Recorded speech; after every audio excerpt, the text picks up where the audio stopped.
What is up, ladies and gentlemen? You've joined me on another episode of The Curtis Zone.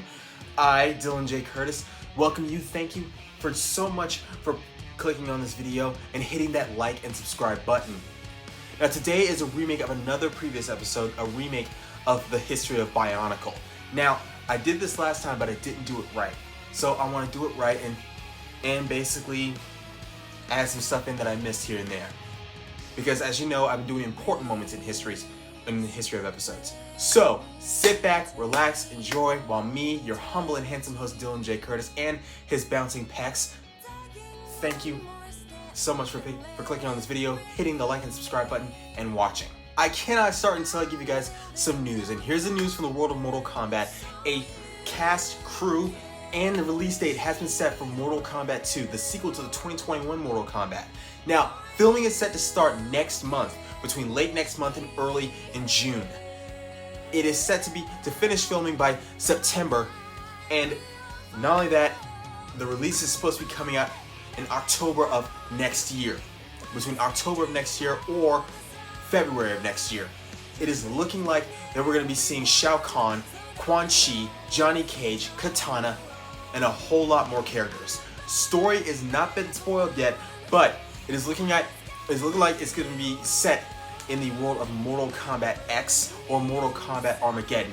Nothing is set in stone yet, and I hope that everyone has seen the new Godzilla and King Kong trailer. It is upcoming, and it looks like Godzilla and King Kong will be teaming up to fight against the new Titans.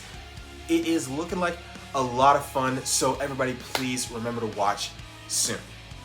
The final piece of news from the world of DC, hashtag Restore the Snyderverse, still our sponsors. The Snyderverse has caught up to James Gunn due to the fact that people are still so angry about it. Now, nothing is set in stone yet, but it looks like that James Gunn will be moving forward with projects for his DCU. Nothing is set in stone yet, but it looks like he's gonna have no choice but to move forward with Batman the Brave and the Bold and Superman Legacy, which means it is possible they're gonna be releasing in the same year. And now let's move forward to today's episode. Remember, hit the like and subscribe button, and I hope you guys like the music that's playing in the background.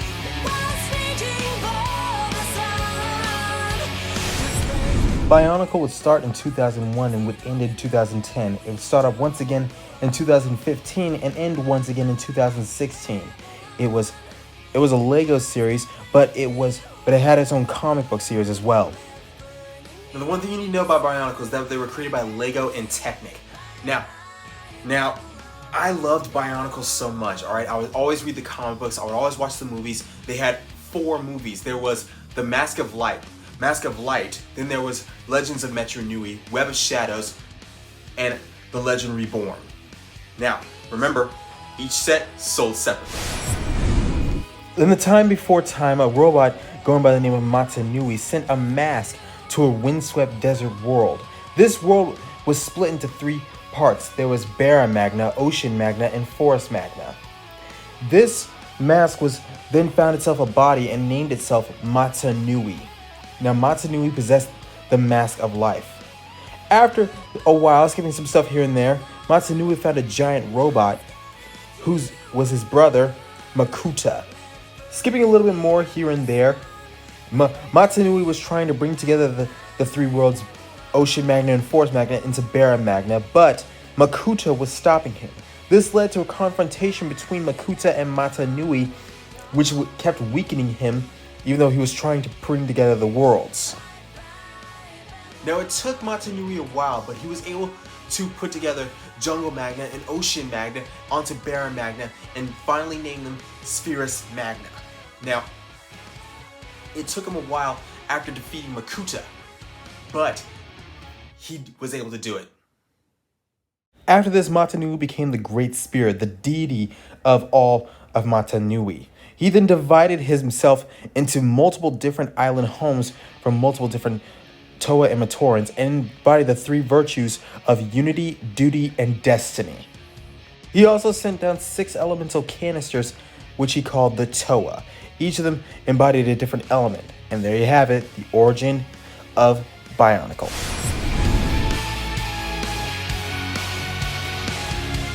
Now that all that's said and done, let's talk about important moments throughout the series, alright? Now, one important moment that you need to know about is in the movie Bionicle Mask of Light, okay? In this Bionicle Mask of Light movie, we are looking for the Mask of Life. The Mask of Light, okay? I'm sorry, I said life, but I meant light. His name is Takanuva, okay? And in this, we find out that Takuya, the Chronicler, who was searching for the wielder, the Toa, who was supposed to be the Mask of Light. Takuya himself is supposed to be the wielder of the Mask of Light, Takanuva. This is after Makuta sent the Rakshi to kill him, to destroy him. He sent the Rakshi as a way of trying to divide the unity and duty and destiny of the Toa. But this only brought them closer together after Tahu, Toa of Fire, was really hurt. It was actually pretty fun, guys. I recommend that you watch Bionicle Mask of Light. Another important moment we're going to talk about is in Bionicle, the Legends of Metru Nui. You see, in this movie, a new band of Toa were put together, the Toa Metru, okay? Now, there are a lot of Toa that we're going to talk about later. The Toa Metru live in the city of Metru Nui. Some of them are scholars, some are inventors, some are crafters, some are explorers. It is, the city of Metru Nui is just amazing, okay? If I lived in the city of Metru Nui, I have a lot of fun, okay? Now, the Toa Metru, they have been divided because they don't know how to communicate with each other. They have just become Toa. It is amazing, all right? Now, the Toa are the heroes, okay? They're the protectors of whatever city or island that they're on. It's pretty cool stuff, guys. Another part of the Toa Metru that we're going to talk about happened in Bionicle 3 Web of Shadows. The Toa had been caught in the Viziract web. The Viziract are spider-like creatures. They're basically spiders and beetles put together, okay? They were caught in the Viziract web and they were forever transformed into the Toa Hordika. It was pretty cringy, guys. Now, the final important moment we're going to talk about is when the Toa Inika and the Toa Mari. Now, the Toa Inika and Toa Mari are the same set of Toa. They were all looking for the Mask of Life, okay? Basically, it's Matanui's mask. It was amazing to see all of them put together, okay? They transformed from the Toa Inika to the Toa Mari. The Toa Inika are on land, whereas the Toa Mari, they were underwater. They were going underwater to find the Mask of Life. And they were going up against the Paraka gang, which is basically my favorite. I highly recommend that you guys listen to the Paraka rap, okay? Pretty cool stuff. It was originally written by Ice Cube.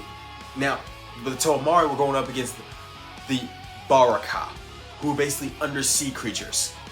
Pretty cool stuff, guys. Watch it, love it, read the comic books, whatever you have to do.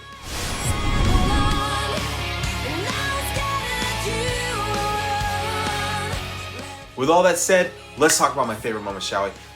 I have 5 favorite moments. The 5th favorite moment that I loved was when the Toa went up against the Boraka. Now, the Boraka, they were basically these kangaroos type insect things, but the one power that they had the power to steal their mask of the Toa and the Matorans and basically replace it with their own masks. It was pretty cool, okay? Pretty cool, pretty funny, and the Toa were able to defeat them by going up against them together, by working together. My 4th favorite moment is from Bionicle Mask of Light, okay? In this moment is when Tahu, Toa of Fire, he was lava surfing with Takuya attached to his back. I like that, alright? I like that mostly because I want to go lava surfing. And that is also the basis of what they used in the lava surfing scene in Spy Kids 3 Game Over. Alright, for those of you who have not seen it, I recommend watching it. Now, my 3rd favorite moment is in Mystica from Bionicle when they found the Battlecraft, alright? I love the Battlecraft. They were basically giant flying motorcycles. It was pretty cool to see. Now, my 2nd favorite moment is when the Toa Mata were upgraded to the Toa Nuva. They received new weapons, new body armor, and upgraded powers and new masks. It was really cool to see. And I love this so much because it was basically the beginning. As all of you know, the Toa Mata and the Toa Nuva are the beginning of the Bionicle, and it was cool to see everything. My number one favorite moment is when the Mask of Light was going up against Makuta, the Mask of Darkness, in a game of Koli in the movie Bionicle Mask of Light. Now, for those of you who don't know, Koli is basically as if hockey and soccer had a bastard love child together. It was pretty cool to see the Toa of Light go up against the Toa of Darkness, or Toa of Shadows, whichever one you want to believe. Anyway, at the end, the Toa of Light and the Toa of Darkness had fused together, and all of Matanui was being destroyed. So the Toa of Light and Darkness, they used all their strength to not only bring back a fallen Matoran, but to also safely guard all the Matorans and Toa over to a new version of Matanui. It was pretty fun, pretty amazing to see. Watch the movie.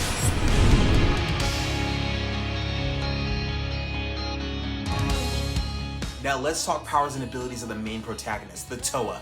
The Toa are the guiding force as well as the protectors of whatever city that they're in.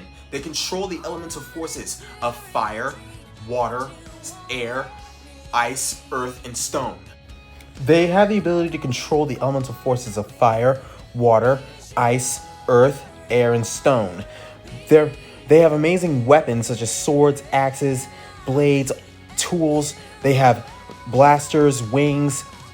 Their tools are combined to their ability and the city that they protect. They also have the mask power. They're a mask of concealment, mask of water breathing, mask of light, mask of x-ray vision. There are all sorts of different mask powers that they get from the Great Spirit. But what really sets them apart is the fact that they have amazing teamwork, and which they have to use in order to defeat enemies such as the Rockshi, the Makuta, all sorts of enemies. In other words, the Toa are basically Lego's version of the Power Rangers, only without the Zords. With all that said, another episode of the Curtis Zone comes to a screeching close, ladies and gentlemen. I thank you for joining me and ask that you hit the like and subscribe button for more content. And remember, if you have any questions, comments, concerns, or if you just want to make a request for a history of episode, leave it in the comment section down below. And if you guys have any input on what you think I should put in my background, leave it in the comment section below. Thanks so much for joining us. Bye for now.